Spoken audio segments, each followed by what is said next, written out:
Salut, c'est Trado, je suis content de vous retrouver pour la mise à jour des zones d'accumulation pour l'or et pour l'argent. On va commencer comme d'habitude par les actualités que j'ai trouvées pour vous. La première actualité, elle nous vient d'Inde et les nouvelles ne sont pas extrêmement réjouissantes, puisqu'on apprend qu'il y a un lent endormissement du marché de l'or en Inde. Bon, et c'est vrai qu'en Inde, ça fonctionne souvent par cycle, avec la saison des mariages, etc. Et qu'entre les deux, c'est plutôt mou. Mais là, effectivement, le mois de mars a été très mou. Il y a eu une petite augmentation des entrées d'or, notamment pour l'or papier. Mais globalement, ça reste quand même un petit peu en décalage par rapport à l'ébullition à laquelle on assiste ailleurs. Deuxième actualité plus intéressante quand on veut trouver des raisons d'être optimiste, c'est un article qui nous vient de Kitco et c'est le spécialiste de Bank of America qui considère que les retracements, les réductions du cours de l'or devraient normalement être mises à profit par les investisseurs pour rentrer. Ils vont même beaucoup plus loin, considérant que on devrait avoir des cibles bien au-delà de 2000 $ et puis surtout il envisage même, le spécialiste maison, que ce soit la catégorie des matières premières qui pourrait être la catégorie, le grand vainqueur de cette année 2022, donc assez dithyrambique par rapport aux métaux précieux. Troisième article que j'ai trouvé concerne plutôt les platinoïdes, puisque on sait que ce qui a maintenu sous pression le palladium et le platine en 2021, c'était bien les conséquences du Covid, avec notamment les difficultés d'approvisionnement en, en éléments électroniques qui ralentissaient notamment avec les processeurs, mais pas uniquement, les puces électroniques qui ralentissaient la fabrication de véhicules et qui donc limitaient la consommation de platine et de palladium, notamment pour les pots catalytiques. Et là, l'explosion de 80% d'une année sur une autre, on vient de très bas, mais en tout cas, il y a un véritable réveil de la production automobile chinoise, ce qui voudrait dire que la demande pour les platinoïdes devrait se réveiller. Et la dernière vidéo que j'ai trouvée pour vous, elle vient de mon partenaire. Elle vous explique clairement, au coffre, c'est une vidéo qui vous explique pourquoi on devrait envisager sérieusement la question du stockage de l'or, où stocker l'or, donc les différentes options et les avantages et les inconvénients des décisions que l'on prend en termes de stockage d'or chez soi, en banque ou par le biais d'une entreprise spécialisée comme Ocov. Je vous laisse découvrir ça. Tous les liens sont sur mon site pour y accéder directement. Et voilà l'or en euros. Alors on l'a dit, une petite pause et puis surtout une petite baisse.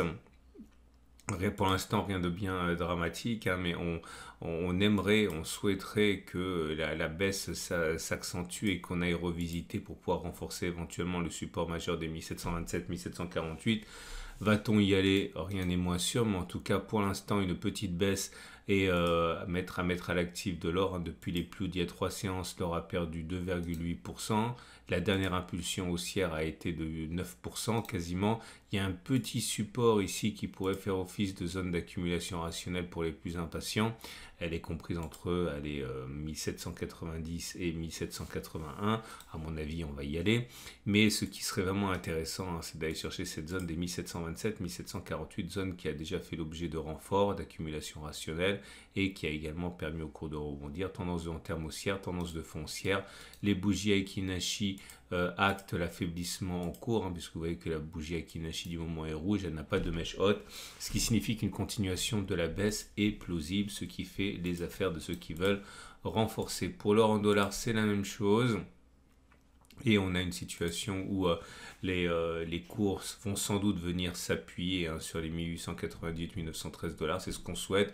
Maintenant, là aussi, il y a un petit espoir pour ceux qui ne veulent pas voir l'or baisser. Il y a un petit support ici, mais c'est vraiment intermédiaire. voyez, c'est une zone de résistance qui a été cassée, qui a changé de polarité, qui est devenue support, mais je ne donne pas vraiment beaucoup de crédit à cette zone de support. Il demeure qu'elle est entre 1951 et 1943. Et pour nos amis investisseurs en dollars américains, on est bien sur zone d'accumulation rationnelle. Si vous n'êtes pas du tout investi, peut-être que vous voulez quand même profiter de cette opportunité au cas où les cours repartiraient sans aller chercher 1913 $. La tendance de fond est haussière, la tendance de long terme est haussière et les bougies Akinashi montrent là aussi l'affaiblissement en cours avec une première bougie rouge sans mèche haute, ce qui signifie que la continuation de la baisse est quand même plausible. On passe à l'argent. L'argent qui amplifie très souvent les mouvements et on a perdu depuis les plus hauts 4% si ma mémoire est bonne, 4,7 même maintenant. On va en direction du support des 22,6, 22,3. On est venu buter sur la résistance majeure des 24, 25,1 comme au mois de mars. C'est pas anodin, c'est une zone importante. Ça correspond au plus haut qu'on a inscrit en août 2020 et qui n'arrive pas à être passé. Donc c'est une zone de résistance importante et c'est pour ça qu'on assiste à des difficultés. Prochaine zone d'accumulation rationnelle 22,6, 22,3. Tendance de fond haussière, tendance de long terme haussière et bougie Akinashi baissière puisque vous avez une bougie rouge sans mèche haute. Et c'est pareil pour l'argent mais libellé en dollars pour nos amis américains. Et si vous voulez investir, eh bien, vous pouvez le faire naturellement. Le dollar, enfin l'argent en dollars a bien baissé, mais je pense que vous pourriez encore attendre. Enfin, j'en sais rien, mais il est possible que les 24,7, 24,3 soient sollicités prochainement. Voilà ce qu'on pouvait dire. Je vous rappelle 3 choses. Vous pouvez retrouver tous les articles que je vous ai présentés sur mon site. Il y a le lien pour aller sur mon site en dessous de la vidéo. Deuxième chose, je vous rappelle que quand on arrive sur des zones d'accumulation rationnelle et que je le vois, je le mets sur l'onglet communauté de ma chaîne YouTube. Donc pensez à vous abonner, à visiter tous les soirs l'onglet communauté pour voir si on n'est pas par chance arrivé sur une zone d'accumulation rationnelle.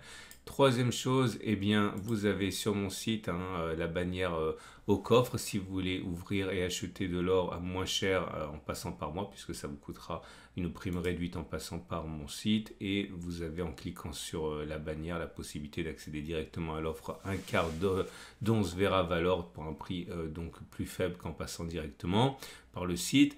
Et voilà, si vous avez aimé, n'oubliez pas de liker. Si vous n'avez pas aimé, eh bien, n'oubliez pas de recommander cette vidéo aux gens que vous n'aimez pas. Et je vous dis à samedi pour la mise à jour.